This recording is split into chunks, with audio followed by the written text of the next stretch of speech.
bonjour, vous tous qui me regardez, soyez bénis. Merci vraiment de me recevoir dans vos maisons. Je le prends vraiment avec beaucoup d'humilité. Merci d'avoir cliqué cette vidéo et j'espère que tu vas regarder la vidéo jusqu'à la fin. Donc, je m'appelle FIFA et vous êtes dans Femmes éveillées. Femmes éveillées est une idée du ministère Lyon Unis en Christ. Alors, si tu nous regardes pour la première fois, s'il te plaît, abonne-toi et partage massivement cette vidéo. La raison pour laquelle je nous encourage à partager ces vidéos, c'est que nous vivons dans un monde terrible où l'ennemi utilise tout ce qu'il peut et partout où il est pour oppresser le peuple que Dieu a créé. Et dans les temps où nous sommes, les gens ont besoin d'encouragement. Ils ont besoin de savoir qu'il y a un Dieu capable de changer les temps et les circonstances de leur vie. C'est la raison pour laquelle nous faisons ces émissions. Nous voulons tout simplement apporter la bonne nouvelle. Jésus, l'évangile est l'évangile de bonne nouvelle. La bonne nouvelle en Jésus. Eh bien aujourd'hui, j'ai une bonne nouvelle pour nous. Avant de commencer, je t'encourage à t'abonner et puis à cliquer la petite cloche de notification pour ne pas manquer nos vidéos.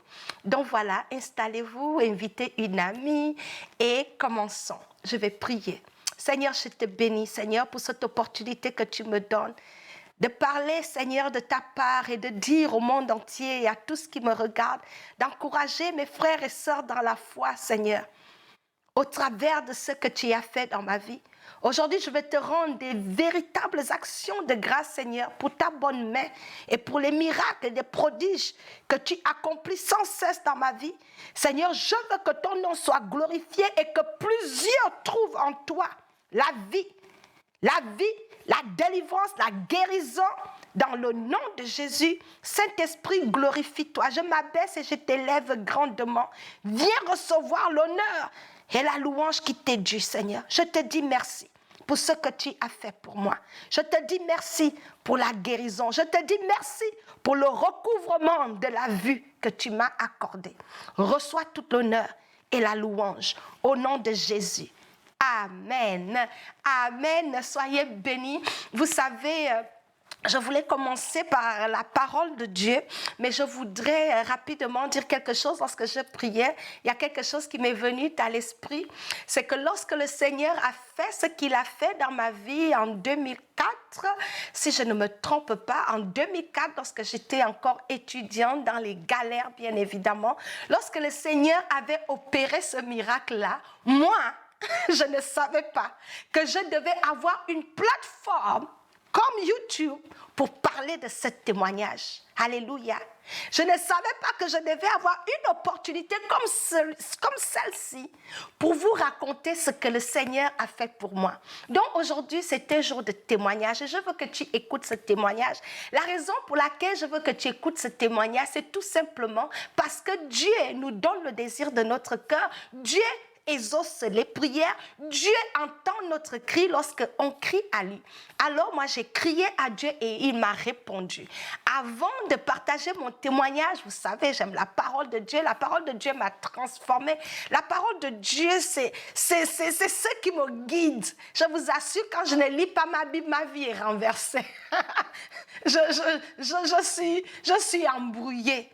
Mais lorsque je prends plaisir dans la parole de mon Dieu, tout a du sens. Alors j'aime la parole de Dieu. C'est elle qui a changé ma vie, qui a renouvelé mon intelligence, qui m'a donné la sagesse, la grâce de faire certaines choses que je ne savais pas faire. Alors la parole de Dieu, c'est l'essentiel de la vidéo d'aujourd'hui. Nous allons commencer par ce message parce que ça, c'est ce passage qui m'a inspiré à aller chercher Jésus pour intervenir dans la situation que j'avais à l'époque. Restez avec moi, c'est un témoignage glorieux.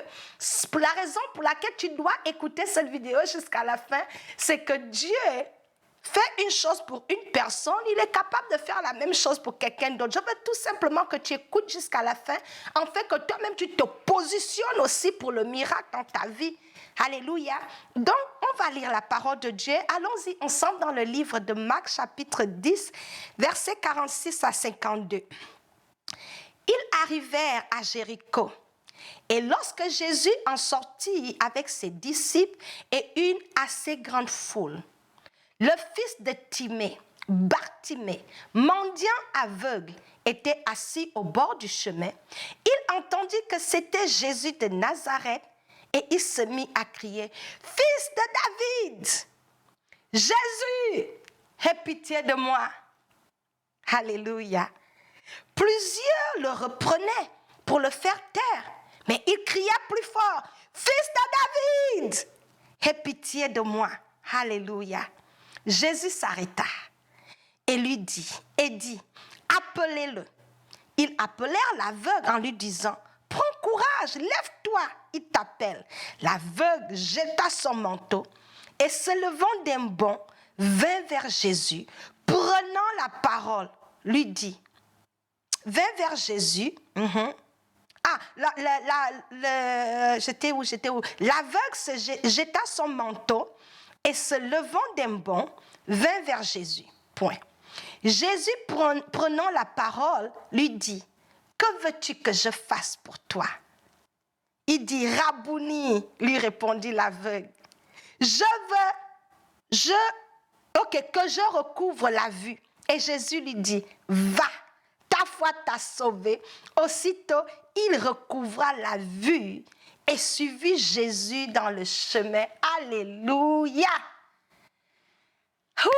God is good. C'est là une belle histoire. Dans le passage que je viens de lire, il y a plusieurs enseignements que nous pouvons tirer là-dessus, mais je ne veux pas m'étendre dans tout ce qu'il y a à ressortir dans ce petit passage. Je vais me focaliser sur ce qui m'a connecté à cette histoire-là à l'époque. C'était une seule chose. C'était le cri de l'aveugle là. Il avait crié, aie pitié de moi, fils de David. La phrase était dans ma tête. J'avais entendu cette histoire à l'église quand j'étais encore au Gabon. Je savais qu'il y avait un aveugle qui avait appelé Jésus, fils de David, aie pitié de moi. Non, moi aussi, j'étais dans une situation d'aveuglement et je ne savais pas quoi faire. D'où mon témoignage. Alors, comme je le disais, en 2004, j'avais un problème assez sérieux à l'époque. Je bénis le Seigneur pour la délivrance. Toute ma vie, dans mon enfance, bien évidemment, pour ceux qui me connaissent, mes parents, ma mère, mes sœurs ou ma meilleure amie Baros avec qui nous avons grandi, ils peuvent vous témoigner que j'ai toujours porté les lunettes. Beaucoup de gens, ça les choque. Même mes enfants, lorsque je leur montre mes photos quand j'étais au lycée et puis ils me voient avec les lunettes, ils sont « Maman, tu portais les lunettes ?» Je dis « C'était moi avant. » Mais le fils de David a eu pitié de moi. Et il m'a enlevé les lunettes. Il m'a donné la vue jusqu'à les gens sont étonnés quand je leur dis que je ne pouvais pas lire sans lunettes. Je vais vous raconter l'histoire. Alors, c'était dans ces moments, comme vous tous vous savez, mes premières années au Canada, c'était vraiment galère, misère. Sans famille, sans argent. Mon seul espoir, Jésus. Alors, j'étais dans ces temps de galère où, tu n'as pas assez d'argent pour payer l'école. 2, payer le loyer, la nourriture, c'était les calculs. Tu calculais chaque sou. Avec le peu que j'avais, il ne me restait presque jamais rien pour dire que j'ai peut-être un $20 quelque part. Non seulement ce que j'avais n'était pas suffisant pour couvrir ce que j'avais, mais avoir mal aux yeux. L'argent là devait sortir tout. Parce que le peu que j'avais, lunettes n'étaient pas inclus dedans, parce que ce n'était pas assez même pour ma survie des petits besoins au quotidien. Donc vous voyez, c'est la vraie galère. Les gens de fois vont te regarder dans la vie, te voir, oh la fille a tout. Il faut chercher à comprendre l'histoire où la personne est sortie pour arriver où elle est. On a fait du chemin avec Christ. Jésus est réel. Là, je suis dans mes galères. Nous sommes en période d'examen. J'ai fait sciences politiques. Et vous pouvez savoir qu'en sciences politiques, relations internationales, ça, ce sont des matières, des programmes qui exigent beaucoup de lecture. On a des recueils de textes de ce volume-là. Et j'avais un cours de droit public à l'époque. Dans ce cours-là, il fallait faire des rapports. Il fallait rédiger, ordinateur et tout. J'ai des problèmes de yeux. J'ai commencé à souffrir des maux de tête quand je lis. J'avais des infections dans mes yeux, que 2 fois mes yeux vont devenir rouges. Je pouvais avoir des trucs blancs qui coulaient parce que je n'avais pas revu l'ophtalmologue depuis que j'étais en terminale. Ma dernière visite, j'avais fait ça en terminale. Donc là, tu es au Canada, maintenant à l'université, tu n'as plus jamais vu l'ophtalmologue. Donc mes lunettes avaient expired, on dit expired comme avaient expiré. Je devais normalement renouveler l'ordonnance, voir le médecin, faire un traitement, avoir des collyres, quelque chose. Mais l'argent là, il me fallait un miracle. Je n'avais rien. On était en période d'examen et j'avais un travail à rendre. Je suis devant mon ordinateur, j'ai mal aux yeux. Je le recueille de texte, je m'endors dans ça parce que c'est flou. Tu peux voir un T, si tu lis maintenant que T c'est R. Parce que je ne pouvais pas lire sans mes lunettes. C'est mes lunettes qui donnaient la clarté à ce que je devais lire. Donc j'étais dans des galères et mes vieilles lunettes que j'avais me donnaient maintenant des maux de tête. Ça me rendait malade. J'étais étourdie. Je suis allée vers Dieu. Je dis, Seigneur, je vais appeler qui? Les gens dans mon cas, le Père, il n'y a pas. Hé Dieu, tu n'as qu'un seul nom, c'est Jésus. C'est comme ça, j'arrive dans mon appartement et je fouille ma Bible. Ma mère m'avait offert la Bible en venant au Canada et dans cette Bible-là, elle avait souligné expressément, je ne sais pas pourquoi, mais elle m'avait souligné quelques versets clés. Et parmi les versets qu'elle m'avait soulignés, elle avait souligné le livre de Josué chapitre 1, verset 8. Qui dit que ce livre de la loi-là, ça ne doit jamais se détourner de toi. Tu ne dois pas t'en détourner ni à gauche ni à droite. Tu dois méditer cette parole-là nuit et jour, afin de réussir dans tout ce que tu fais, afin d'avoir du succès. C'était le verset, je paraphrase, vous pouvez le lire vous-même. Alors j'ai dit, je vais un peu lire le verset là. Quand ma mère m'a souligné que la Bible là, ça va me donner le succès, j'ai dit, il n'y a qu'un succès dans ma vie. Il n'y a qu'un succès que même l'école, je ne peux pas faire. Payer, c'est compliqué. Étudier, même, c'est compliqué. Donc, je fouillais ma Bible pour essayer de trouver ce verset-là. J'ai pris la Bible, je ne peux pas lire. Je ne peux pas lire, je vous explique. J'ai reposé la Bible sur la table. J'ai dit, je vais prier. Je cherche à prier. Je commence à prier, je pleure. Je commence à énumérer la liste de tous mes problèmes à Dieu. Et j'ai dit à Dieu que quand ma mère dit même que tu donnes le succès là, c'est une mauvaise blague ou tu sais quoi même. Elle m'a dit, Fifa, je n'ai ni or ni argent, je te donne Jésus, va avec lui au Canada. Et je suis venue avec ce Jésus là. J'ai dit, il est où à l'heure là? J'ai commencé à pleurer maintenant, m'apitoyer même que Seigneur, tu n'as pas honte. Où est ta puissance? Je ne peux pas faire mes devoirs. J'étais en colère, je criais, je faisais maintenant le bébé là. J'étais maintenant, je ne savais plus quoi dire. Quand tu es dans la dépression, la pauvreté, tu racontes n'importe quoi. Donc j'ai commencé à ramasser tous mes problèmes de mes souffrances. Et j'ai dit à Dieu, j'ai dormi dans les larmes. Tellement j'ai pleuré, j'ai dormi dans les larmes. Quand je me réveille, cette phrase que je vous dis que l'aveugle là de Marc, il avait dit, fils de David, aie pitié de moi. C'est monté dans ma tête. Après, je dis, mais je connais l'histoire de quelqu'un qui était aveugle, que Dieu a guéri. Il avait dit, fils de David, aie pitié de moi. J'ai dit, Seigneur, j'ai commencé à avoir la force. Cette phrase-là, ce n'était pas toute l'histoire. C'est cette phrase-là, je me suis rappelé, c'est bon d'aller à l'église. Laissez vos enfants aller à l'église. Même si c'est une phrase, ils ont retenu, cette phrase-là peut sauver leur vie. C'est cette phrase-là qui m'a sauvée. Donc c'est revenu dans mon esprit qu'il y a l'histoire d'un aveugle dans la Bible.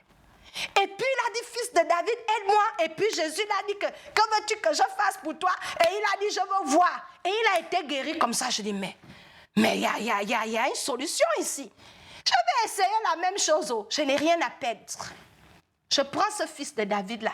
Je dis, Seigneur, oublions les autres problèmes que je t'ai dit là, ça ne peut pas attendre. Oublions tout ce que je t'ai dit, j'ai beaucoup de problèmes. Mais là, fils de David, aie pitié de moi, je veux voir, je veux deux choses. J'ai mis sur la table et moi, quand je vais avec Dieu, je me mets à fond. Je dis, Seigneur, on a deux hypothèses, deux choses que tu peux faire puisque ma mère m'a dit que l'or et l'argent t'appartiennent. Donc, ce n'est pas un problème pour toi de me donner l'argent pour aller voir l'ophtalmologue et de m'acheter une nouvelle paire de lunettes. Parce qu'à l'époque, j'étais étudiante étrangère, donc du coup, tu n'as pas un statut vraiment qui te donne accès à avoir l'assurance ou prendre des assurances pour payer. Tout ça, ce n'est pas couvert. Il te faut vraiment les parents qui gèrent l'argent au pays. Je n'avais pas ça. Donc là, j'ai dit à Dieu, Seigneur, tu as deux options. Soit tu m'envoies l'argent, je fixe mon problème, soit tu me guéris. Tout est possible parce que ma mère dit que tu peux faire les deux.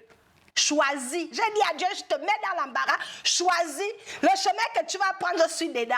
Si c'est lunettes, envoie l'argent, ça m'arrange. Si c'est guérir aussi, comme le gars de la Bible qui a dit fils de David, ça là même c'est bon. Dieu m'a dit, mais la petite là ne me connaît pas. J'aime le Seigneur. Jésus, c'est mon ami. Jésus, c'est mon ami fidèle. Lorsque personne ne me comprend, il me comprend, il lit mes pensées. Le Seigneur est bon. Alors je suis là seule dans mes folies. J'ai commencé à pleurer, j'ai dit, Seigneur, voilà mon argument, ce gars-là, lui, son cas était pire que le mien, parce qu'il était aveugle. Si tu as pu donner la vue à un aveugle, moi je ne suis même pas encore aveugle. Donc moi, mon miracle sera facile à faire, Seigneur, parce que je ne suis pas encore aveugle. Voilà, c'était ça ma prière. J'étais assise sur la table dans ma cuisine. Oh, Jesus! J'ai dit, Seigneur, l'homme là qui te criait que fils de David, aie pitié de moi, cet homme-là, lui, il était aveugle, son cas était laid, son cas était plus compliqué. Mais pour moi, mon cas, je suis encore au niveau des lunettes.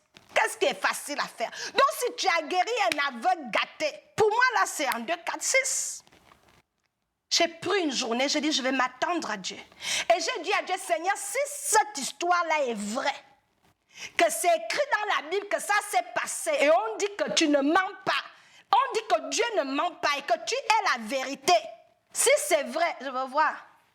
J'étais arrivée à un niveau de désespération, de désespoir autant pour moi, un niveau de désespoir où j'ai mis Dieu, challengé Dieu.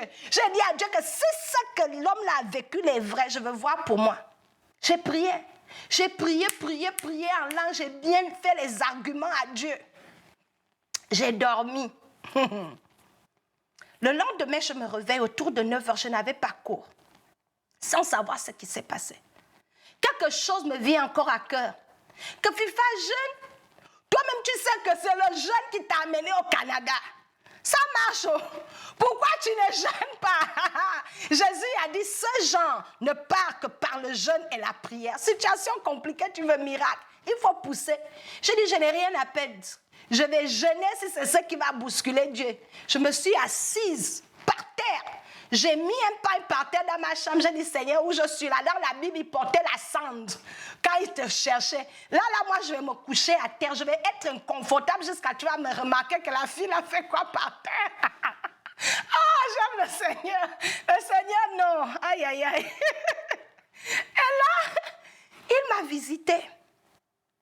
Le Seigneur m'a visité. Pour vous couper l'histoire courte, dans ce temps de jeûne-là, j'ai même fini le temps de jeûne. Je n'ai rien reçu, je n'ai rien senti, je ne sais pas ce qui s'est passé, mais en tout cas, j'étais fatiguée après le jeûne-là.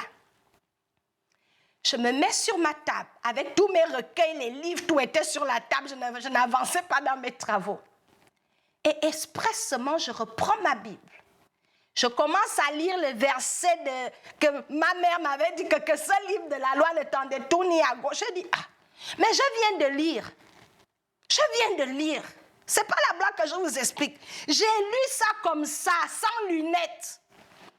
J'ai d'abord tiqué que, Vous savez, des fois, quand le miracle t'arrive, tu ne réalises pas. J'ai fermé la Bible. J'ai laissé. Je suis allée prendre un bol de céréales à la cuisine, manger un peu. Mais dans ma tête, c'était tic-tic. Est-ce que je viens juste de lire cette Bible sans lunettes? Je dis, J'ai fini de manger mes céréales. Je reviens sur la table. Je ouvre mon recueil de textes. Et Madame FIFA, je réalise que je suis en train de feuilleter. Je regarde la montre, il est 13h, mais je réalise que j'ai lu tout un chapitre jusqu'à j'étais dans l'autre chapitre. Après, je me suis levée, je dis non. Je viens de lire mon recueil de textes sans lunettes. Je me suis mise debout, je pars devant la porte, je dis, j'ouvre la fenêtre de mon balcon pour aller prendre un peu l'air. Je dis, non, une autre chose. Je prends mon ordinateur, je commence à taper. Je commence à taper dans mon ordinateur le résumé de texte.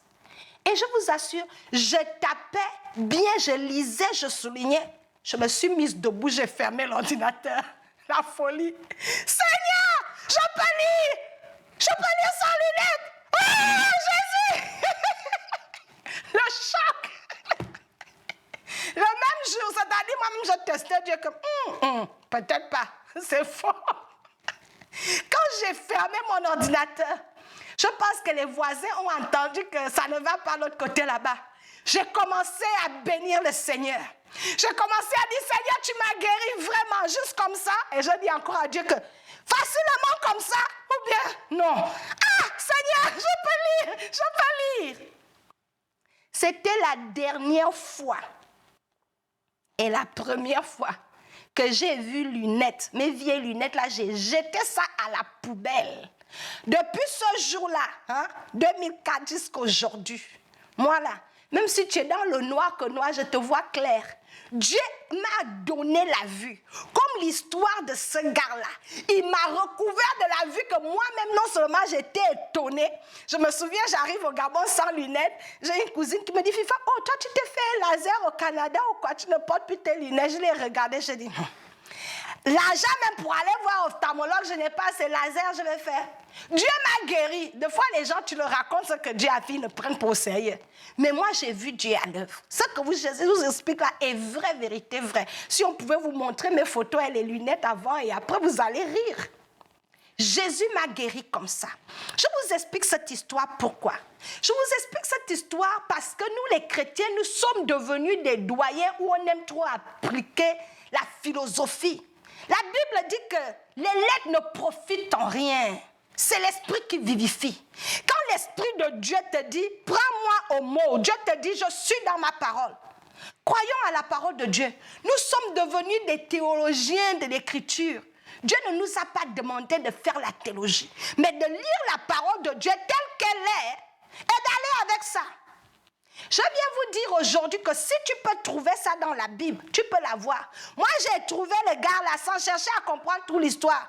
Fils de David, aie pitié de moi. Je dis, je vais copier. Moi aussi, j'ai crié, fils de David, aie pitié de moi. Le gars là, Jésus l'a dit, que veux-tu que je fasse pour toi? J'ai répété, je dis, Seigneur, moi aussi, je veux voir sans lunettes. Bon, si tu ne veux pas aussi me guérir, envoie l'argent. Tu as deux options. Jésus a choisi la meilleure option. Il m'a dit, ma fille, non, tu ne vas plus traîner avec lunettes. Je vais te faire ça une fois propre. Je vais te guérir et tu n'auras plus besoin de voir ophtalmologue ou te balader avec des lunettes. C'est ce que le Seigneur a fait pour moi. Je vais terminer dans le livre de Luc, chapitre 4, versets 18 à 19. Ça, c'est un autre verset qui m'a motivé. Voici ce que Jésus a déclaré lui-même. Il a dit, l'Esprit du Seigneur est sur moi parce qu'il m'a oint pour annoncer une bonne nouvelle aux pauvres. Il m'a envoyé pour guérir ceux qui ont le cœur brisé et pour proclamer aux captifs la délivrance et aux aveugles le recouvrement de la vue. Ça, c'est Jésus. Il dit, c'est ça il est venu faire. Il dit, pour envoyer libres les opprimés et pour publier une année de grâce du Seigneur. Donc, quand Jésus vient dans notre vie, en principe, il ne vient pas dans notre vie pour nous garder où il nous a trouvés. Il vient dans notre vie pour faire tout ce que je viens de vous dire là. Quand il vient dans notre vie, il te dit, que veux-tu que je fasse pour toi? Demandez. Au lieu d'analyser, Dieu est dans sa parole. Moi, je n'ai pas cherché à comprendre que ça dit comment. J'ai juste vu qu'un aveugle était guéri. J'ai dit, je veux la même chose. Je n'ai pas eu besoin d'un enseignement profond. J'ai dit, c'est ce que j'ai lu et c'est comme ça que j'ai compris ça. Qu'il y avait un aveugle et il t'a dit ce qu'il voulait et tu l'as guéri. Je veux la même chose. Je me suis arrêtée ça. Miracle pas. Une chose. Apprenons à prendre Dieu avec à sa parole, aux mots. L'autre chose, le défaut qui nous bloque à recevoir les miracles, c'est qu'on a trop de plans.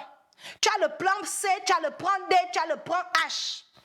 Lorsque tu dépends de Dieu, tu dois avoir un seul plan, c'est Dieu ou rien.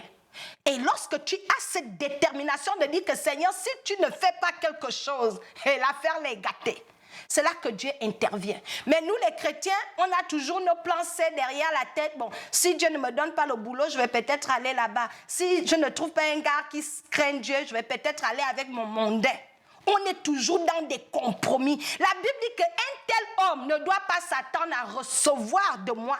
Un homme qui est dans double-minded en anglais. Un homme qui a l'esprit divisé avec trop de plans dans la tête. Dieu dit que tu n'as pas la foi. Parce que ta foi se repose dans trop de plans A, B, C, D.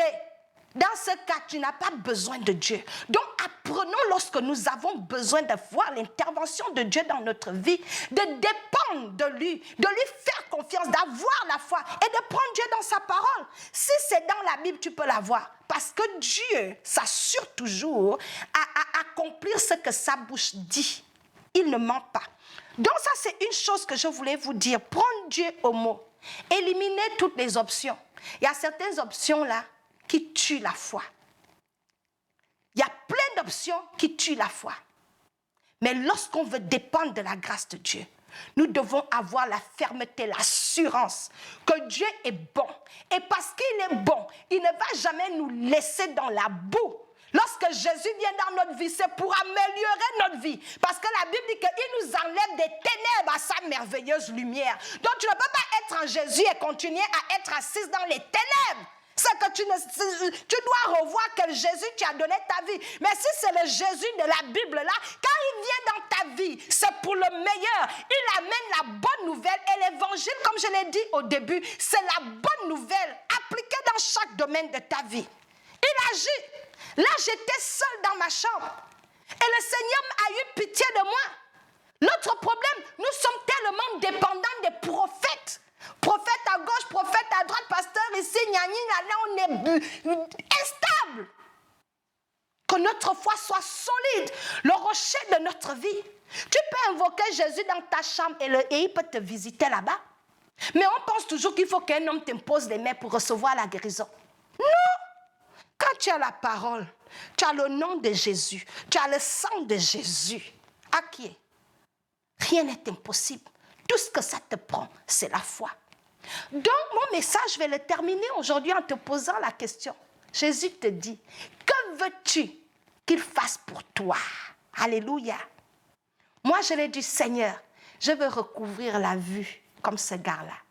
Et toi, ma sœur, que veux-tu que le Seigneur fasse pour toi? Il faut le lui dire, mais il faut surtout y croire.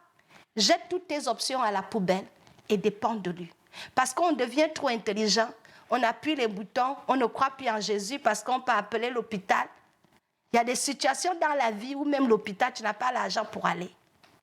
Tout ce que ça nous prend, c'est de croire à notre Dieu. Le Seigneur est fidèle et il agit. Voilà comment j'ai été délivrée, guérie de la myopie, des problèmes des yeux, surnaturellement, dans ma chambre, en criant, Fils de David, aie pitié de moi. J'ai pleuré, après lui-même, il m'a inspiré. Et pendant que je dormais dans mes 3 jours de jeûne, il a enlevé le problème que j'avais. Aujourd'hui, me voilà, je vous vois clair, je te vois piou. Donc voilà, le Seigneur est bon et que toute la gloire lui soit rendue. Je bénis le Seigneur parce qu'il a fait des grandes choses dans ma vie. Et je lui dis merci pour cette opportunité qu'il me donne de partager ce témoignage aujourd'hui. Seigneur, merci.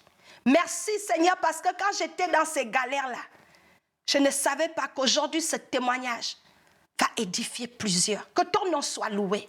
Et fais dans la vie de tout ce qui me regarde, Seigneur, la même chose, ou plus, parce que tu ne fais acception de personne. Continue de glorifier ton nom. Continue de glorifier ton nom. Parce que ta parole déclare que ceux qui te recherchent ne seront jamais dans la confusion. Bénis ton peuple et que toute la louange te revienne. Seigneur, pour la guérison de mes yeux, je te dis merci, Seigneur. Merci parce que dans mes pleurs, tu m'as vu et tu as eu pitié de moi. À toi la gloire et l'honneur. Merci Seigneur. Amen.